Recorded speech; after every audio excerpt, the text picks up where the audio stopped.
Hi, I'm John Davidson, lead pastor at Evangel Temple. Thank you so much for tuning into the message today. I hope it's a blessing and an encouragement to you. If it is, leave us a note in the comments. We'd love to hear from you. I hope you enjoyed this message from God's Word today.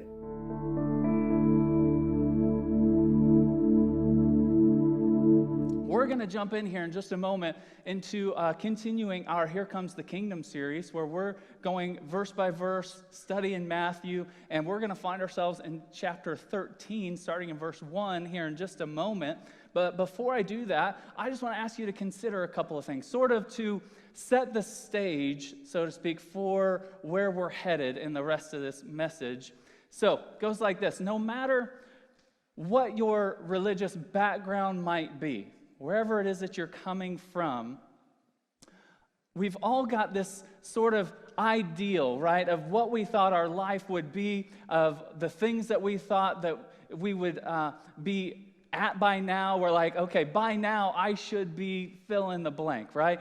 Whether it be related to our contentment, whether it be related to our finances, or just what, even related to our morality, our ethics. You know, you might go, man, I thought I'd be further along by now. I'd be here, but yet I'm not. There's this disconnect between what I feel like what ought to be true of me and what is actually true in reality, right?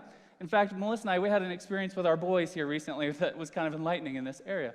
So we have 3 kids: Jack, who's 7, Calvin's 4, and Wesley, who is 16 months.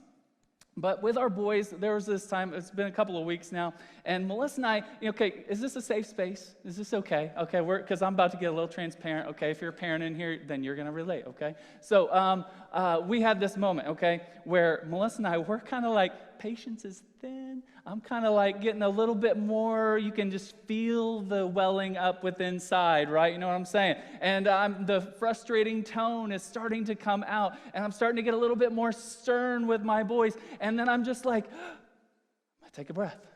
Okay, boys, Mom and Dad, we're sorry that, okay, I'm getting a little frustrated, but here's why, and I need you to understand. And then Jack goes, Mom and Dad, you'd think that you'd have this figured out by now. You're like 40.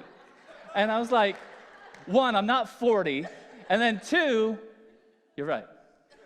You thought I would have been, there wouldn't be this disconnect. Maybe for you, even in your longings in life, you go, I'm trying to get and to pursue contentment, satisfaction, meaning, purpose, joy, and it just seems to be fleeting. This thing that I thought would do it, every time I get it, it seems to just kind of be fleeting. That it's like it's a fix for a while, but then it's gone. How is it that I get to this life that I can actually say is living, or as Jesus is going to say in our parable today, is actually fruitful? How do I get to this life that is actually full, living, and fruitful? Well, if you've asked those questions, hopefully Jesus today, I believe he's going to point us in the right direction. So let's go to Matthew 13 here, where we're going to see Jesus begin to use parables for the first time in the book of Matthew. And if you're unfamiliar with that term, parables are simply a simple, relatable story that his original hearers would have been able to relate to. And so they hear that, but it has spiritual truth connected to it. It has spiritual implications. And so it's just a simple story illustrating a spiritual truth. And so Jesus is going to show us a couple of different things. He's going to lay out a parable. He's going to tell us why he uses the parable, and then the explanation for it. But for our purposes today, we're going to start with why he tells parables, because his disciples, after he says the parable, his disciples come to him. They're like, dude, what's up with the code? I'm trying to figure out what you're saying here a little bit. And he goes, this is why I speak in parables. And then he goes the extra mile, and he gives them an explanation. And we're rather privileged. We get the explanation as well. And so we're going to start with the why of parables, starting in Matthew 13, verse 1. And then we're going to jump to verse 10. That same day, Jesus went out of the house and sat by the lake.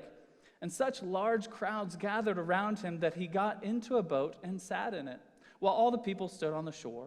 Then he told them many things in parables. Verse 10. The disciples came to him and asked, "Why do you speak to the people in parables?" He replied, "Because the knowledge of the secrets of the kingdom of heaven has been given to you, but not to them.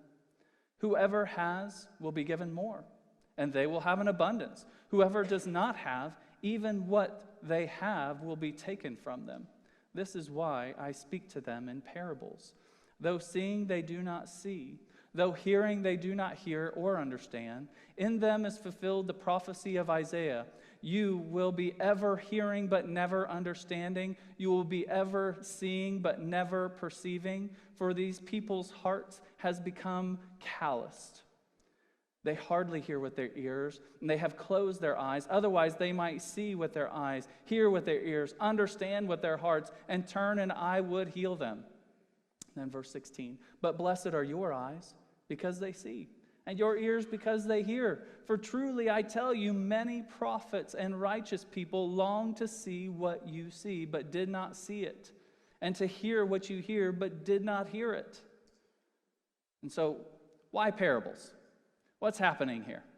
So if you were listening closely, you might have even felt this because we're Western culture. You might have had your sense of fairness antenna that were kind of going up, and you're like, what? That doesn't sound quite fair to me. What's up with this? People who have the secrets and some don't, and some are given more and they'll have even more, while the people who have little, it's going to be taken from them? What in the world is going on here? And so I think we first need to remember and understand the context of what's happening here. Jesus is increasingly being followed by crowds who are pleased with him as long as he's just doing what they like. As long as he's doing miracles and doing healings and feeding them, then they're pretty satisfied with him. But when he's not, would they be? And then also interspersed in this crowd are the religious people, the Pharisees, the people who should have seen him for who he was, but they've outright rejected him altogether. And they're constantly arguing with everything that he says. And so parables have become a sort of filter now for Jesus, for those who are actually seeking God's kingdom through him. To the rest, they'll seem like simple stories that they end up disregarding, but to the spiritually discerning, they'll see it and they'll desire more and they'll be able to have insight. One commentator put it like this: the dividing line between these two groups, between those who understand and between those who do not, is not the possession of secret instruction, but of perceptive faith. Faith sees beneath the surface and turns the concealing word into the revealing word, bringing to open manifestation what is secret and hidden. Do you see what's happening? They come with faith, they come with humility, and they're going, I see that there's something being revealed about my own condition within this parable. And so what Jesus is saying here, I think, is actually extremely logical. He's giving us a lesson in spiritual economics when he's talking about those who have more getting more and those who have little, what little they have being taken away. What he's saying here is the same as what he said in another place, and it's a little bit more clear here. If you're not faithful, if you're faithful with a little, you'll be faithful with much. If you're not faithful with a little, you won't be faithful with much. This seems to make sense to us, right? We understand that. Wouldn't it be careless on God's part for him to take something of infinite worth and beauty and value, but then he gives it to somebody, and he gives it to people that he knows are only going to treat it as common or even as unimportant or maybe even disdain it altogether? And so Jesus knows, generally speaking, he knows the condition of the hearts of the crowds. And he knows they're coming to him for things, but they're not coming to him for just him, to get him. They want him to do this, or they want him to fit this mold, but they don't just want him. And so he speaks in parables. And you go, Eric, what's the point for us? The point for us is that we ought to consider it a great privilege, honor, beauty, to be able to sit under God's word and have it so clearly laid out for us. I mean, we can go to it and read through his words. We can have such access to it all the time. It's right there on our device. We have so much content from centuries that are right there on our device, but yet we're oftentimes sitting under it, listening to it, reading it, hearing it, and yet we don't apply it to our own hearts.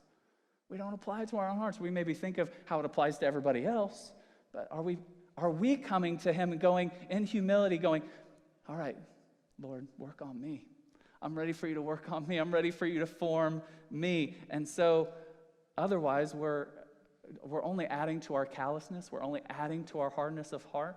And so I encourage us, let's come with humility as we sit under the word. I think that's what Jesus would have us do. And so that's the why of parables. But now as we get into the parable itself, here's where we're headed. As we approach the parable, I think that we need to understand a couple of things generally. That Jesus means for this parable to be understood in a couple of ways, both in an ultimate sense and in a temporal sense. Here's what I mean about the ultimate sense. Yes, this is a picture ultimately in eternity of those who are in God's kingdom and those who are not. That is true, but it's also a temporal picture of why we seem to struggle in the here and now to keep Jesus at the center of our lives, right? Of why to keep him as the most important thing, the thing that I orient my whole life around. And so he's going to tell us a parable here about a farmer who goes out and scatters seed, and he's going to scatter the seed of the kingdom onto 4 different types of soil. And then that soil either allows the seed to go in and grow and bear fruit, or it does not. And so those represent the response to the kingdom in different ways. And so we're going to start here in verse 3, and Jesus is going to tell us about the hard soil. The hard soil. So starting verse 3, a farmer went out to sow his seed, and as he was scattering the seed, some fell along the path, and the birds came and ate it up. And then Jesus explains in verse 19, when anyone hears the message about the kingdom and does not understand it, the evil one comes and snatches away that which was sown in their heart. And this is the seed sown along the path. One commentator said this, that Jesus would likely have been thinking about the Pharisees here, the religious teachers, those who were familiar, the people who should have seen him for who he was. These are the people who are familiar with the Old Testament, and they're familiar for our purposes. It's kind of like these are the church folk. And Jesus has kind of already described their response to him to some degree. He goes in Isaiah, remember what he said, you will be ever hearing but never understanding. You'll be ever seeing but never perceiving. For this people's heart has become calloused. They hardly hear with their ears, and they have closed their eyes. You get the visual image? It's kind of like a child throwing a fit. Like they've closed their eyes. They don't want to hear. Their pride is on full display. And this is why I think this is good for church, for church people who are familiar with church, familiar with the things of God, that we know we've been saved by grace. We say that, but it's all too easy that once we've been saved by grace to start now taking credit for all of the fruitfulness that God has worked in us. He's the one working in you, forming you, doing things in you. But then we start to take credit for it. And now what happens when we take credit for it? Our pride seems to take place, and we start comparing ourselves to this person, that person. Oh, they're not quite like me. Oh, they need to get it together. If only they looked like this. And we start to look down on them, but we've forgotten you were saved. We were saved by sheer grace, apart from anything good or bad in your own life. And so if we remembered we were saved by sheer grace, we wouldn't be able to look down on anybody, because my heart's broken just like theirs is. And so while we are comparing ourselves to somebody else and we've forgotten that we were saved by sheer grace, we'll miss the story that Jesus wants to tell you now. If you are comparing yourself and you're busy looking down your nose at somebody else or judging somebody else, you will miss the story that Jesus wants to work and tell you now. So there's a story, if you've read the Narnia Chronicles, they're great stories by C.S. Lewis. And the Aslan character, the lion, he is the Christ figure in the story. And lots of times these characters will come to Aslan and they'll ask, hey, what are you going to do in that person or that person, that person? And they'll have this curiosity. And here's what he says every time. I tell you your story, nobody else's.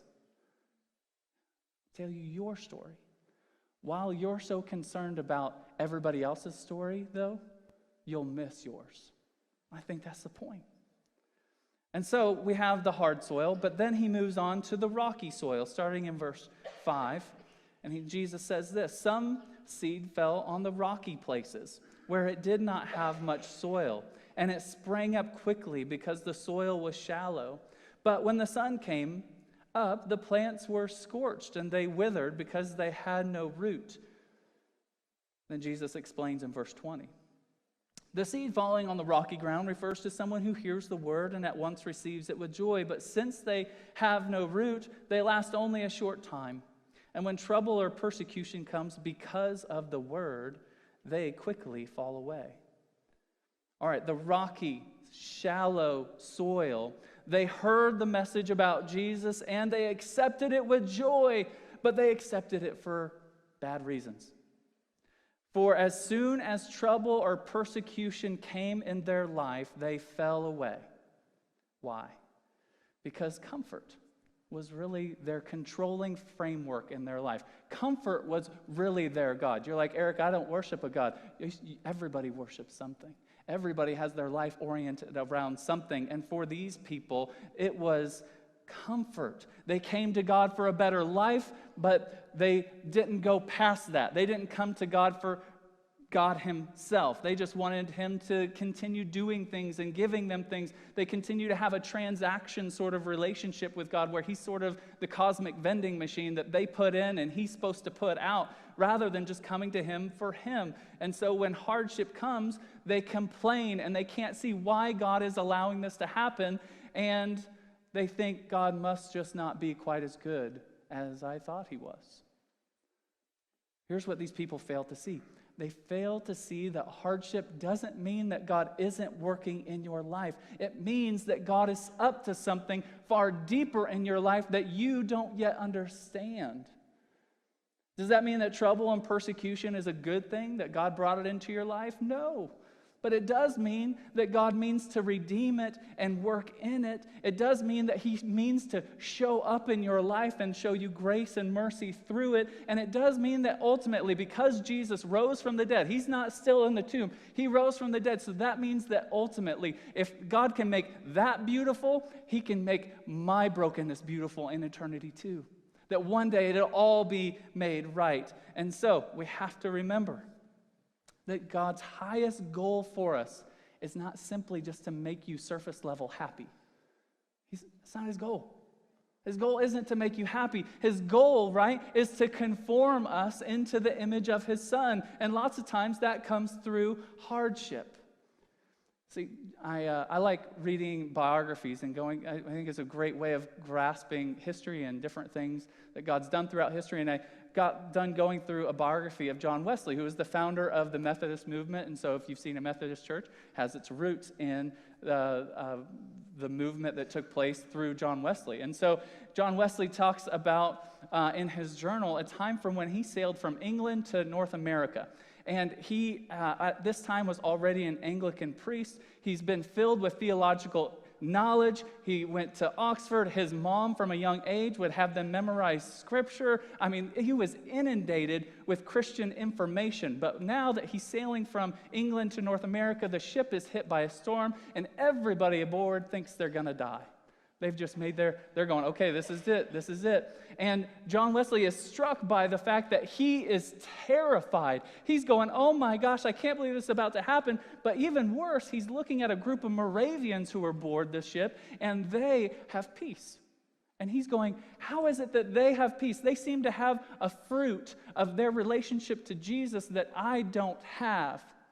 I have all of this theological information, but I don't have the fruit that they have from their relationship to Jesus. And so he came to the conclusion for himself that he, in fact, didn't actually have a saving relationship to Jesus. And so whether or not that's us, it should at least tell us this, that hardship oftentimes can reveal to us our spiritual condition. And isn't that a beautiful thing? Isn't it good in a sense that we go through hardship and we're able to see our condition for what it is? Because here's what never happens really for any of us. I'm willing to bet. If someone came to you and said, hey, here's your spiritual condition, X, Y, and Z, and they just tell you, you'd go, nuh-uh. But What happens when you go through hardship is you're shown your spiritual condition, and that is a beautiful thing all in itself. And if your peace going through hardship, if you have that, you say, hey, I have this relationship to Jesus, but yet your peace is to whatever degree taken away whenever you go through hardship, there should at very least be some sort of alarm system going on within your heart saying, hello, hello, hello, something is not quite right in your relationship to him. And so next we have the thorny soil. So we've had the hard soil, we have shallow soil, but then we have the thorny soil starting in verse 7. And it says this, other seed fell among the thorns, which grew up and choked out the plants. And the seed falling among the thorns refers to someone who hears the word, but the worries of this life and the deceitfulness of wealth choke the word, making it unfruitful.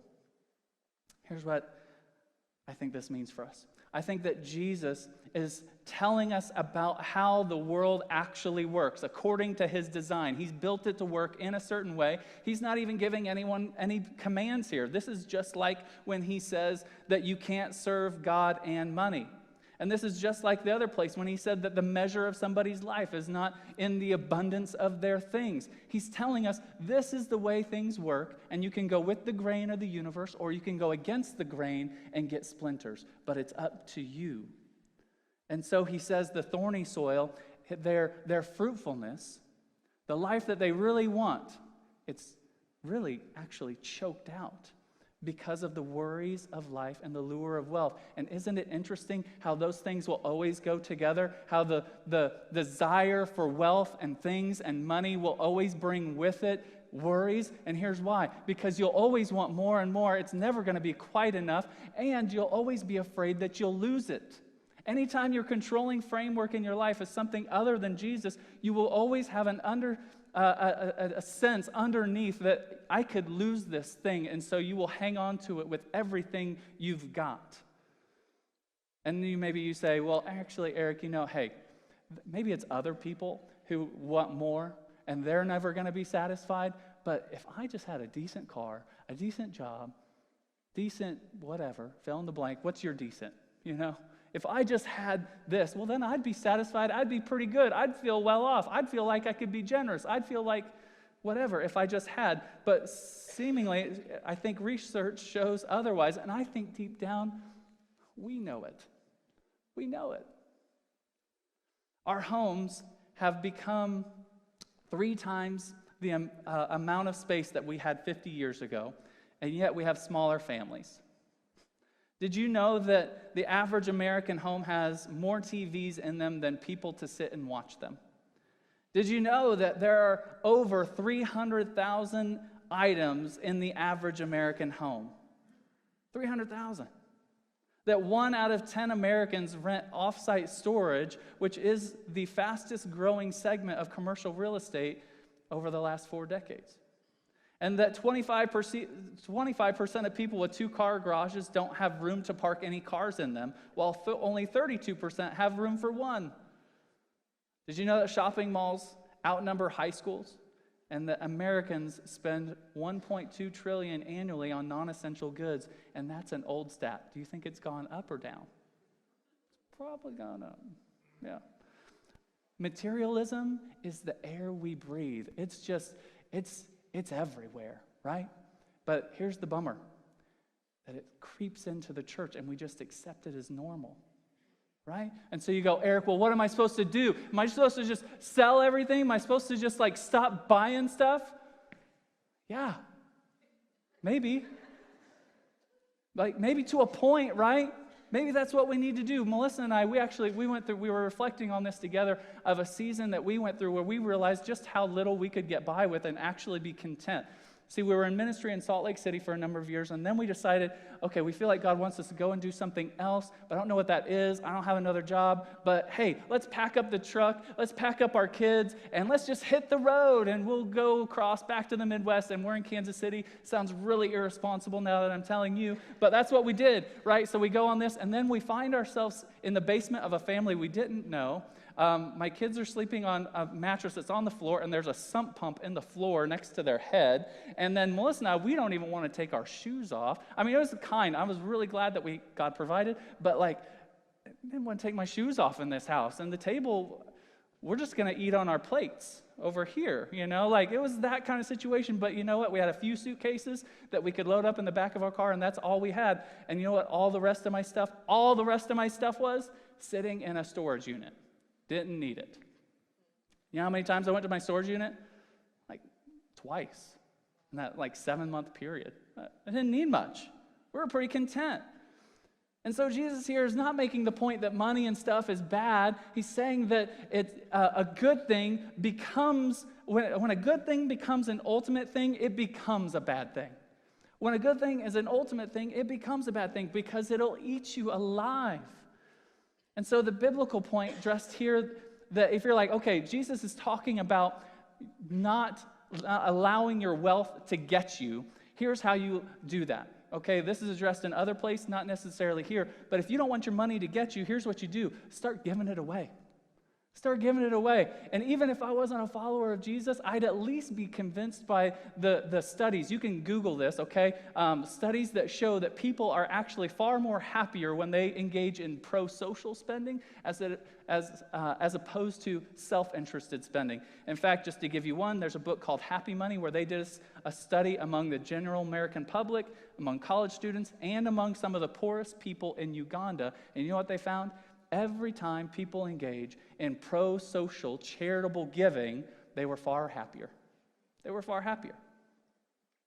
For Melissa and I, we discovered this. We were reflecting about how one of the points in our own life when we were our poorest, we looked back on a W-2, we made collectively $17,000 together, but yet that was also one of the years that we gave the most generously. We were wanting to set the standard for our students. We were just wanting to give to missions. We wanted to give to a building campaign that our church was in because it was the children's ministry was growing, so we wanted to expand and do that. And so we're going, okay, we feel like God wants us to give. How do we do that? Because we don't have any money. So I had mechanic skill. And so I just start going around and I'm looking for cars I could buy and sell and flip and drive and then make money on. And it became a running joke in our family because I bought multiple cars for $100. $100. In fact, okay, again, irresponsible moment it sounds like, but it wasn't. We took our nice cars, we sold them, and then we put a good portion towards missions, and then I drove a $100 car for a year. Radio didn't work, didn't have heated seats, but I felt pretty good driving it, And then you know what I did with it? After I fixed it, I sold it for $1,200, and you know what I did? Bought another $100 car. And I drove that one for a while. It became this running joke of like, Eric, give you $100 for that? I'm like, yeah, I'll give you $100 for that. Yeah. So we need far less than we realize. All right, and then the next soil, final soil, we have the good soil.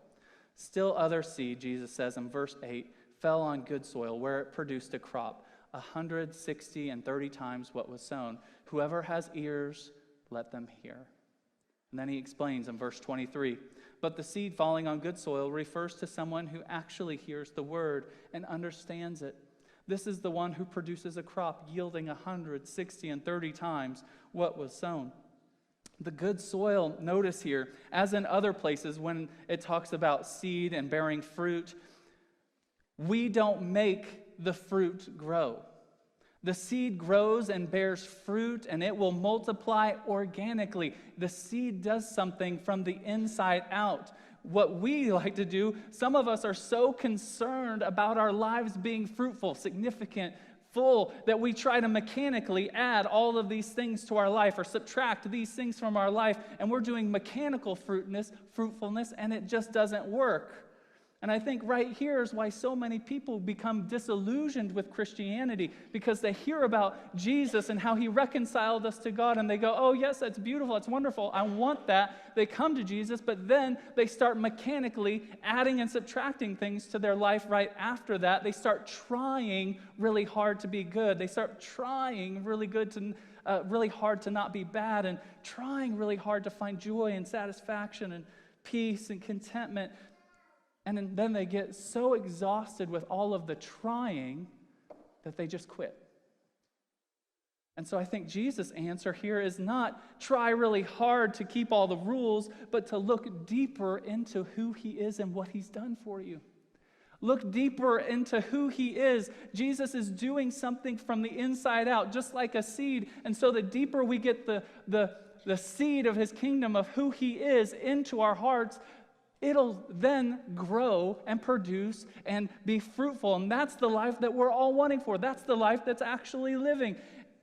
It's not mechanically adding. It's just look deeper into who he is and what he's done, and allow it just to become overwhelming to your heart. Allow it just to